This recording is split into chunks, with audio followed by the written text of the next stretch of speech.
Habiendo explicado entonces cuáles son esas herramientas de exigibilidad o de justiciabilidad de un derecho, pues vamos a entrarle a la carnita de saber para qué me sirve el uno y hasta dónde llega ese uno y cuáles son, digamos, los obstáculos más frecuentes que nos podemos encontrar cuando optamos por uno o por otro.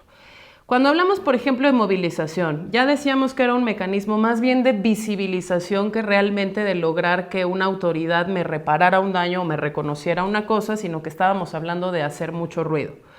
Estas movilizaciones normalmente para lo que sirven y su beneficio o su pro más grande es que ponen en contacto a gente y a personas o colectivos que de alguna u otra manera no se relacionarían y los dotan de un sentido de propósito, de una causa y muchas veces de una ruta crítica que permite ir desmenuzando el problema en sus partes y encontrando cuáles son todos los grupos de interés con los que hay que actuar. Cuando esto se mezcla con el tema, por ejemplo, del periodismo de investigación, lo que permite es que otros ciudadanos, quizás muy lejos del alcance de esa movilización inicial, puedan enterarse y puedan identificar patrones sistemáticos de violación que pueden incluso repetirse en otras geografías, en otros ámbitos, incluso en otros derechos.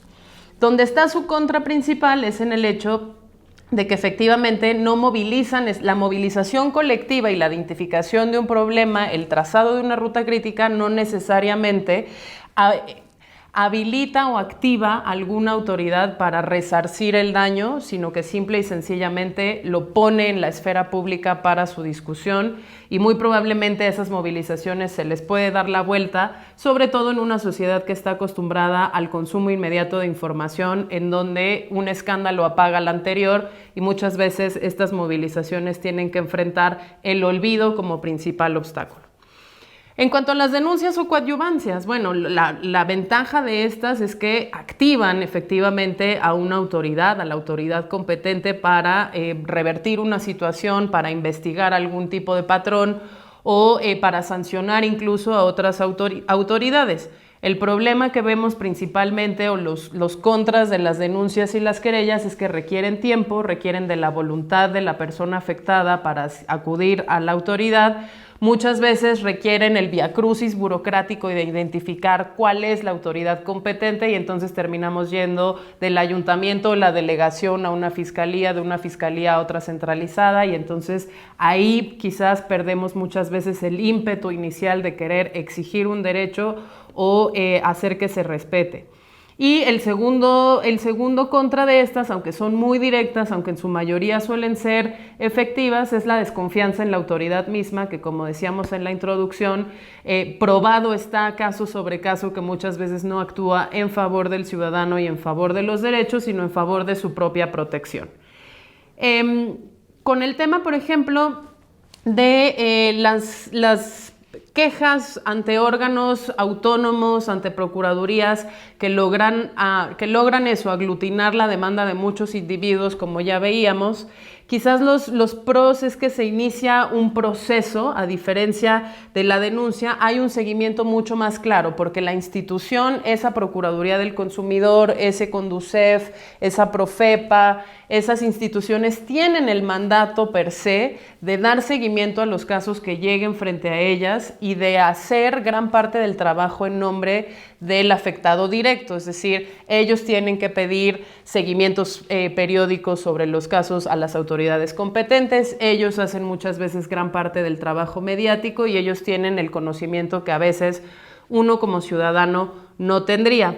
¿Dónde están sus contras? Bueno, en los alcances de los resolutivos. Muchas veces podemos llevar el caso, la queja procede, esta institución nos ayuda, visibiliza, hace gran parte del trabajo por nosotros, aglutina intereses individuales, pero a veces, dependiendo de si la dependencia o el órgano tienen dientes o no, muchas veces los resolutivos quedan en recomendaciones que no son exigibles al final del día para la reparación de un daño o el reconocimiento de un derecho violado. Esas sentencias tienen entonces importantes limitaciones en términos ya de las competencias y las reglamentaciones de cada órgano al que hayamos acudido. Quizá Profeco sí tiene más dientes para pedir que te indemnicen cuando una empresa violó algún derecho tuyo como consumidor, pero la CNDH no tendrá la posibilidad de sancionar a un ejército, policía, marina cuando hay una violación grave de un derecho humano, sino simplemente podrá recomendar.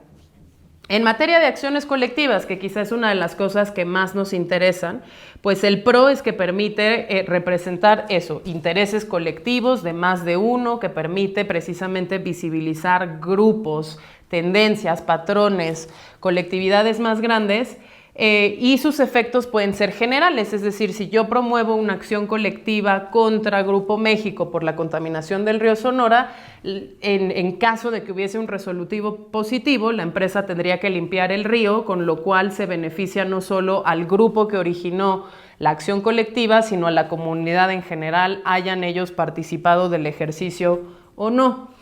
Donde están sus obstáculos es quizás que tiene demasiados requisitos y hay un conocimiento técnico que es preciso tener para poder elaborarlas. Por ejemplo, los únicos que pueden promover acciones colectivas son procuradurías como la Profeco, como la Profepa, la Conducef, la COFESE o incluso la Procuraduría General de la República, o ciudadanos en grupo, pero esos grupos deben de ser de al menos 30 personas. A veces podemos encontrar en un grupo 100 personas que están súper emocionadas de ir a exigir un derecho, pero cuando les pedimos que den su nombre y apellido para una queja formal frente a la autoridad, esas 100 personas se nos vuelven 10. Entonces ahí ir limitando, ir cumpliendo con esos requisitos muchas veces termina limitando el éxito o la efectividad de la herramienta.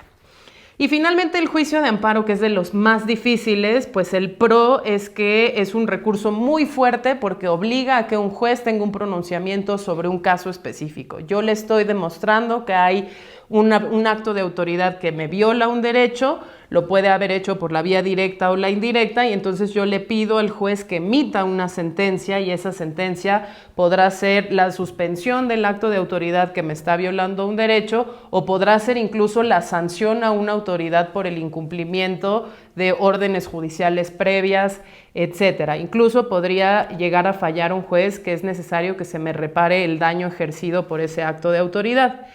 Los contras están precisamente en que es una herramienta ultra técnica en donde todo el twist está en saber acreditar el famoso interés jurídico o el interés legítimo para demostrar realmente en qué grado se ejerció esa afectación, qué tan directamente está relacionado con el acto de autoridad y por qué el suspender, resarcir, cambiar ese acto, ampliarlo o limitarlo, en realidad me beneficiaría a mí en los términos planteados por ese juicio en particular. Evidentemente, cuando estamos hablando ya del involucramiento de abogados que tienen la técnica para gestionar un juicio de estas características, nos encontramos con otro tipo de contras como puede ser el tiempo, el precio y los costos en general que implicarían para quien lo quiere promover de lograr llevarlo con éxito a los tribunales.